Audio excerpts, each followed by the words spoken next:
Hi, welcome back to my YouTube channel. ඉතින් කොහොමද? ඔයාලා හැමෝම හොඳින් කියලා හිතනවා. මේ වීඩියෝ එක බලන ඔයාලා ඉන්නේ සතුටෙන්ද? නැත්නම් දුකකින්ද? සතුටකින් ඉන්නවා නම් ඒ සතුට හැමදාම දිගටම තියාගෙන යන්න. හැබැයි ඔයාලා ඉන්නේ දුකකින් නම් මේ වෙලාවේ ඒ දුක අමතක වෙන්නත් කියලා හිතාගෙන ඔයාලා දැම්ම යන්න ඔයාලගේ කුස්සියට. ඉතින් දැම්ම ඔයාලගේ කුස්සියට ගිහිල්ලා ඔයාලා ආසම කෑමක් හරි ආසම බීමක් හරි මොනවා හරි හදන්න පටන් ගන්න. ඔයාලා දන්නේම නැතුව ඔයාලගේ ඒ දුක ඔයාලට අමතක වෙලා යයි. අපි නොදන්නවා වුණාට මානසික රෝගවලට හොඳ ප්‍රතිකාරයක් තමයි මේ උයනවා කියන එක. අපි අහලා තියෙනවනේ කෑම උයන එකත් එක්තරා විදිහක කලාවක් කියලා. ඉතින් ඒ කලාවට පුළුවන් අපේ මනස සුවපත් කරන්න. ඒක නිසා try කරලා බලන්න. ඔයාගේ අතින් හදපු රසවත් කෑමක් නැත්නම් රසවත් බීමක් කාට හරි දීලා එයාලගෙන් ඒකෙන් ලැබෙන ප්‍රතිචාරයත් එක්ක ඔයාලගේ මනසට කොයිතරම් සහනයක් දැනෙනවද? කොයිතරම් සතුටක් ඔයාලගේ හිතට දැනෙනවද කියලා. ඒ සතුටත් එක්ක පුළුවන් ඔයාලගේ ওই පුංචි දුක අමතක කරලා දාන්න. හරි, කතාවෙන් දැන් මම මේ හදන්නේ chili paste එකක්. මම මේක හැදුවේ ගිය සතියේ දවසක. ඉතින් වීඩියෝ එක එඩිට් කරලා වොයිස් කරලා ඔන්න අද තමයි ඔයාලට දෙන්න හම්බුනේ. ගොඩක් වෙලාවට අම්මා ගෙදර නැති දවස්වල තමයි මේ අවස්ථාව මට හම්බෙන්නේ කියන්නේ මටත් ඇත්තටම අවස්ථාවක් ගන්න හිතෙන්නේ ඒ වෙලාවට තමයි. ඉතින් ඒ නිසා එදා දවසේ ගෙදර හිටියේ මායි තාත්තයි නංගි විතරයි. ඒක නිසා මට හිතුණා දවල් කෑම වේල මං හදනවා කියලා. මම ඒකට හැදුවේ chili paste එකක් හදලා පරිප්පු උයලා පිපිඤ්ඤ සම්බෝලයක් හදලා බත් එක චුට්ටක් රයිස් එකක් විදියට හැදුවා. ඉතින් ඒ කෑම වේල හදලා එයාලට පිළිගන්නුවට පස්සේ හිතට දැනුණ සතුටත් එක්ක තමයි මට හිතුනේ අර වගේ කතාවක් ඔයාලත් එක්ක බෙදාගන්න. ඉතින් දිගටම වීඩියෝ එකත් එක්ක එකතු වෙලා ඉන්න. මම මේ හදපු කෑම ටික මොනවද කොහොමද හැදුවේ කියලා බලන්න. හැබැයි මම මේ කෑම එකක්වත් හදන විදිහ නම් ඔයාලා එක්ක ෂෙයා කරගන්නේ. මම හදපු විදිහ ඔයාලට වීඩියෝ එකෙන් තමයි බලා ගන්න වෙන්නේ. අපි එක එක්කෙනා කෑම හදන්නේ එක එක විදිහට. එයාලගේම ආවේනික රෙසිපි එකට. එහෙමත් නැත්නම් කාගේ හරි රෙසිපි එකක් බලාගෙන. ඉතින් සමහර අවස්ථාවල මගේ වීඩියෝ වල නම් මම එක එක හදපු කෑම જાති මේවා දාලා හැදුවේ මෙහෙමයි කියලා ඔයාලට කියලා තියෙනවා. ඉතින් මට හිතුණා මේ වීඩියෝ එකේ එහෙම ඕනේ නෑ කියලා.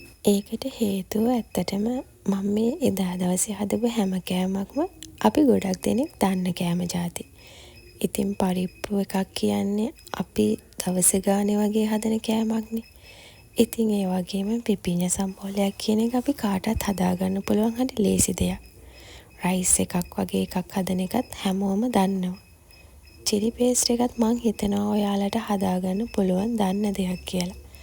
ඉතින් ඒක නිසා මට හිතුණා මේ වීඩියෝ එකේ කෑම එක හදන විදිය ගැන මම කියන්නේ නැහැ කියලා. හරි. දැන් ඉතින් පරිප්පු එක ඉදෙනකන් ඉන්නයි තියෙන්නේ. ඒ වගේම තමයි තව දෙයක් කියන්නද මම ඔයගොල්ලන්ට. අපි කෑම එකක් හදනකොට අපි ඒ කෑම එකට දෙන අවධානයත් එක්ක ඒ කෑම එකේ රස, සුවඳ, පාට මේ හැම දෙයක්ම අපිට හරිම විදිහට ගන්න පුළුවන්. කෑම එක ලුණු වැඩි වුණත්, ලුණු අඩු වුණත් අපිට ඒක රස විඳින්න අමාරුයි. ඒක නිසා ඒකට දාන 3-5 ඉඳලා චූටි මිරිස් කාලේ ඉඳලම අපි හොඳ අවධානයකින් ඒක කරන්න ඕනේ. එතකොට තමයි අපිට පුළුවන් රසවත් කෑම වේල අපේ ආදරණීයන්ට පිළිගන්නන්න. මේ වීඩියෝ එක මම දැන් අද අප්ලෝඩ් කරන්නේ සෙනසුරාදානේ. ඉතින් හෙට ඉරිදා ඔයාලත් ගෙදර නිවාඩුයි නම් ඔයාලත් රස එකම එක කෑම වේලක් හරි මොනවා හරි රස පානයක් හරි හදන්න. හදලා ඒක කාට හරි නොදුන්නත් ඔයාලා හරි තනියම රස විඳින්න. තව දෙයක් කියන්නද? මම මේ පරිප්පු එකට එකතු කරගත්ත ටෙම්පරාදුව තියනා නේද?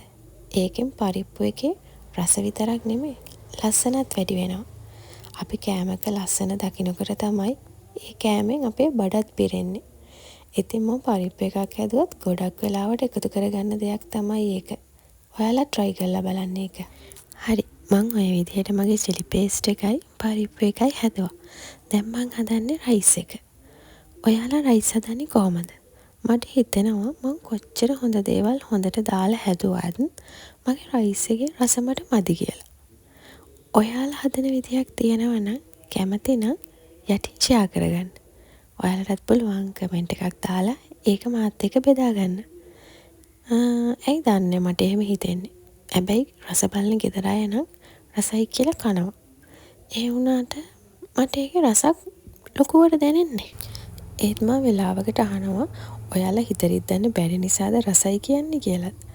අනේ මන් එයාලා කියනවා නෑ එහෙම නෑ ඇත්තටම රසයි කියලා. මොකද මගේ අනිත් කෑම જાති නම් මට හිතෙන විදිහට මට රසයි කියලාත් මට දැනෙලා තියෙනවා. හොඳයි කියලාත් හිතෙනවා මට. ඉතින් එයාලා ඒවටත් හොඳ කමෙන්ට්ස් දීලා තියෙනවා. ඒත් මට කවදාවත් රයිස් එක ගැන එහෙම හිතිලා නැහැ.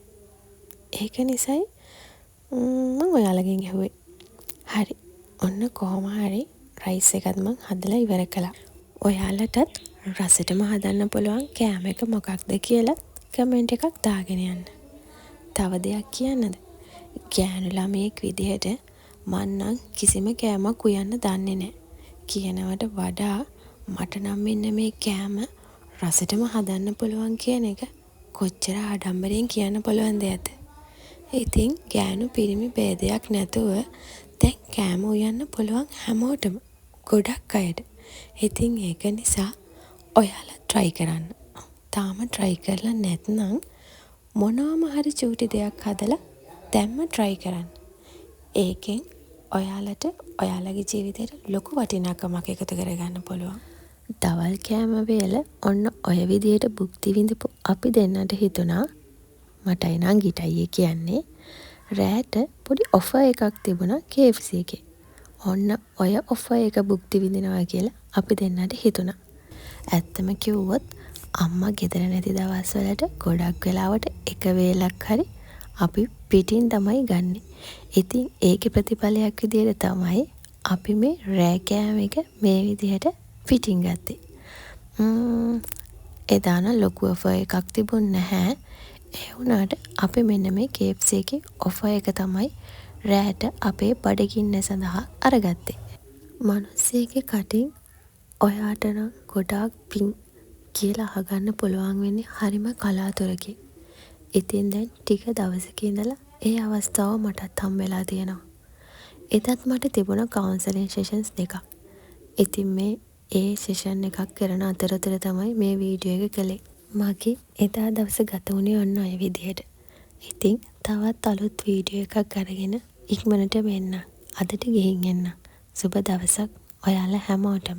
සතුටින් පරිස්සමින් hina වෙලා ඉන්න මතක තියාගන්න.